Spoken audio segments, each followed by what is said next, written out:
Mirisne i sočne domaće jagode. Od salata do krema za torte, jagode možemo uklopiti u doručak, ručak, večeru, piće ili desert. Uz velike količine vitamina C, iz jedne zdjelice jagoda dobit ćete i 5% ili više dnevnih potreba mangana, vlakna, joda, folata, to jest vitamina B9, bakra, kalija i biotina iz samo jedne šalice jagoda. S obzirom da se jagode lako uzgajaju, a nove sorte će biti zadovoljne i sa efektnim visećim košarama, možda bi se ove sezone i vi mogli okušati u uzgoju jagoda.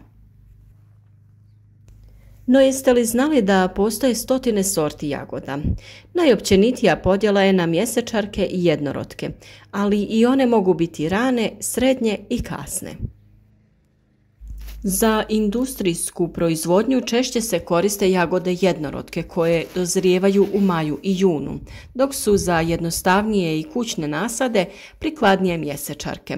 One troše svoju energiju u stvaranje plodova pa se neće nekontrolirano širiti, a plod donose od maja do septembra. Ova grmolika biljka u prosjeku živi 4 do 6 godina, a njezin rast i razvoj ovise isključivo o načinu te kvaliteti uzgoja. Prve godine nakon sadnje daje najkvalitetniji prinos i najviše mladih vriježa. U drugoj godini slabi njezin vegetativni prirast, a urod plodova je brojčano maksimalan. Za uzgoj jagoda najpovoljniji položaji su oni koji nisu izloženi vjetru i akumulaciji hladnog zraka. Za rane sorte najbolji su južni položaji bez kasnoproljetnih mrazeva. Na njima je omogućeno sazrijevanje ploda 10 dana ranije u odnosu na sjeverne položaje. Sjeverne i istočne položaje treba koristiti za srednje rastuće, a sjeverne i ravničarske površine za kasne sorte jagode, jer one obično kasnije cvjetaju i nema opasnosti od kasnih mrazeva. Jagoda je biljka plitkog korijena pa joj odgovara rahlo plodno tlo, slabo kisele do neutralne reakcije i dobro osvjetljen položaj. U jako glinenom tlu dolazi do stanja prekomjerne vlažnosti, a ona ne voli ni vlažno zemljište sa visokom razinom podzemnih voda. Na takvim terenima je najbolje jagode uzgajati na visokim gredicama. Ono što je bitno jeste da pripazite koji su nasadi bili ranije u tom tlu, jer jagode ne vole papriku, paradajz, krompir, patliđan i repu, odnosno sve kulture koje dovode do akumulacije nematoda i drugih štetočina korijena i uzročnika oboljenja korijenja. Ne preporučuje se ni sadnja na mjesto gdje su ranije već bile jagode, zbog akumulacije uzročnika oboljenja i štetočina i zbog toga što same jagode iscrpljuju tlo. Najbolji predusjevi za jagode su žitarice, mahunarke, dinja i lubenica. Da biste pripremili zemljište za jagode, sve što trebate učiniti je u potpunosti očistiti zemljište od korova, pripremiti zemlju na 30 cm dubine ili se poslužiti visokom gredicom. Ukoliko je zemlja izmorena ili niste sigurni u udio mikro i makroelemenata, upotrijebite organsko gnojivo. Na tržištu također postoji organsko gnojivo specijalizirano za jagode i ono se može koristiti i za ostalo bobičasto voće. To organsko gnojivo će zemlju pripremiti za nasad jagode. Budući da je gnojivo koncentrirano, potrošnja je 5 puta manja, a djeluje brzo i dugo. Sljedeći korak je sama sadnja.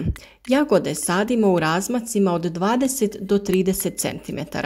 Možete to uraditi u cik-cak formi ili u redovima u jamice.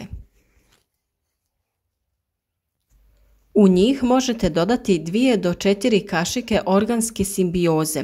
To su mikorizne gljivice koje sa korijenom jagode stvaraju simbiotsku vezu, koja dovodi do bržeg rasta korijena, bolje dostupnosti vode i hranjivih tvari u tlu.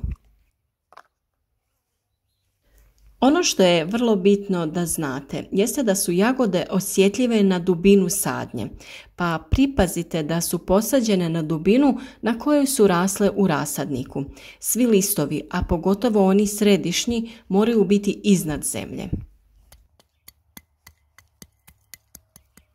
Puževi, golači i oni sa kućicama obožavaju jagode baš kao i gusjenice.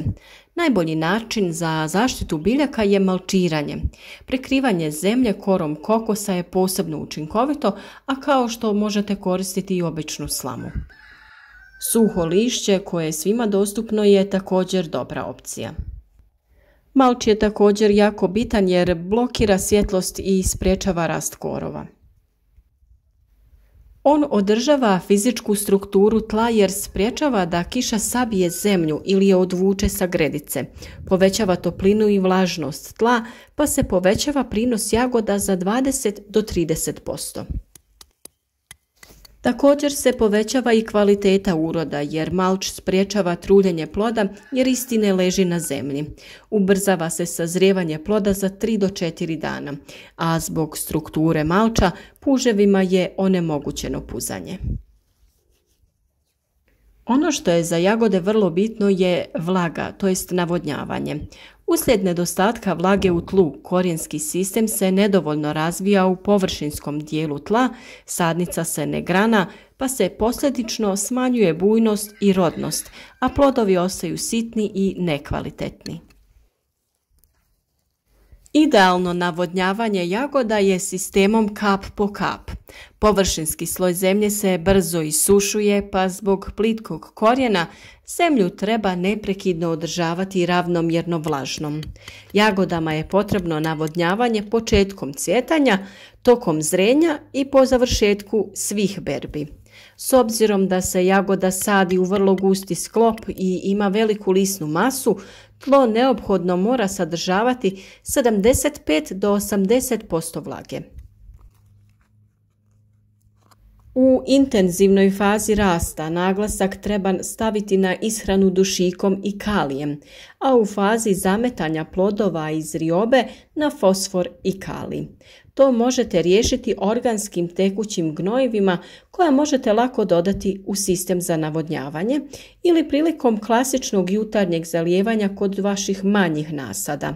Ovakvim navodnjavanjem sprječava se trulež plodova do koje dolazi kada se plodovi moče. Mnoge sorte jagoda imaju specifične zahtjeve prema odnosu i količini hranjiva. Višak dušika tokom zriobe izravno utječe na kvalitetu. Važno je imati optimalan intenzivni porast i u toj se fazi ne smije unijeti suvišna količina dušika, najviše do 80 kg po hektaru. Odmah nakon sadnje vrlo je bitan fosfor. On je važan za dobro ukorijenjavanje i potrebno je oko 60 do 80 kg po hektaru. Fosfor se prilično ujednačeno prihvaća tokom vegetacije i poželjno je dodati određenu količinu u fazi prije zriobe. Kalij je važan za kvalitetu uroda. Unosi se najmanje 120 kg po hektaru, ovisno o analizi zemljišta. Za osnovnu startnu gnojidbu treba upotrijebiti gnojiva sa kalijem u obliku sulfata. Možete koristiti Jaramila kompleks ili Crop Care. Ono što također treba istaknuti je velika važnost kalcija, zatim magnezija. Od mikroelemenata važni su mangan, bor, željezo, cink, bakar i molibden, te se tehnologija ishrane temelji na osiguravanju svih ovih hranjiva. Uklanjanje vriježa je jedan sljedeći vrlo bitan korak, a to je za svakog vrtlara najbolniji dio brige o jagodama, ali je zaista nužan. Ako želite dobiti čvrstu, jaku i zdravu biljku te dobro ukorijenjenu i naravno da bi imali dobar i plodan urod sljedeće godine, morate da odradite ovaj korak kako bi u punoj rodnosti jagoda bila i sljedeće godine. Ono što obavezno morate raditi je odstranjivati sve te izdanke ili vriježe koji će se pojavljivati nakon sadnje. Ne uradimo li to, vriježe i cvjetovi i poneki plod jako će iscrpiti biljku, te nam takva biljka više neće ni uz najbolju njegu biti sposobna pružiti svoj maksimum. Nasad jagoda nam može dati prinos od oko 2 kg po metru kvadratnom, premda taj urod može biti i veći, poglavito kod jagoda mjesečarki i ako održavate pravilno zalijevanje i prihranu jagoda. Što se tiče razmnožavanja, jagode se mogu razmnožavati sjemenom, cijepljenjem, dijeljenjem grmova i vriježama. Sjeme posijano u organsku zemlju sa dodatkom kokusovih vlakana počinje klijeti nakon samo 8 do 11 dana. Grmovi se dijele kod sorti krupnijeg ploda i mjesečarki koje ne daju vriježe, a razmnožavanje vriježama je najrašireniji način razmnožavanja jagoda. U pravilu na svakom članku vriježe razvijaju se adventivni pupovi koji daju novu biljku, to jest sadnicu. Jagode se mogu saditi tokom cijele godine. Vrijeme sadnje jagode ovisi o klimatskim i vremenskim uslovima, od izbora i nabave sadnog materijala, pripreme zemljišta, kao i od načina uzgoja. O vremenu sadnje zavisi i kvaliteta i kvantiteta rodnosti jagode, ali je najbolje pravilo, što ranije to bolje. Sadnja jagode u proljeće kreće kada prođe opasnost od niskih temperatura i mraza.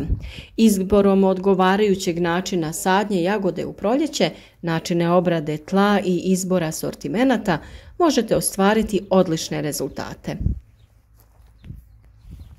Dobri susjedi za jagode su češnjak koji jagode štiti od štetočina i uzročnika oboljenja i kopar koji poboljšava okus plodova jagoda, tako da svakako dodajte njih u svoj nasad jagoda. A za kraj tu je jedna od najbitnijih činjenica o jagodama. Jagode trebaju sunce, puno sunca. Što više sunca vaše biljke dobiju, veće će jagode biti. Nemojte se brinuti o tome da ćete ih spaliti, osim ako temperature ne dosegnu više od 35 stepeni. Na tim pretjeranim vrućinama bilo bi dobro ipak zasjeniti nasad jagode. Bitno je samo da zadržite tlo oko jagoda vlažnim i nahranjenim i vaše biljke će napredovati unatoč stalnom suncu.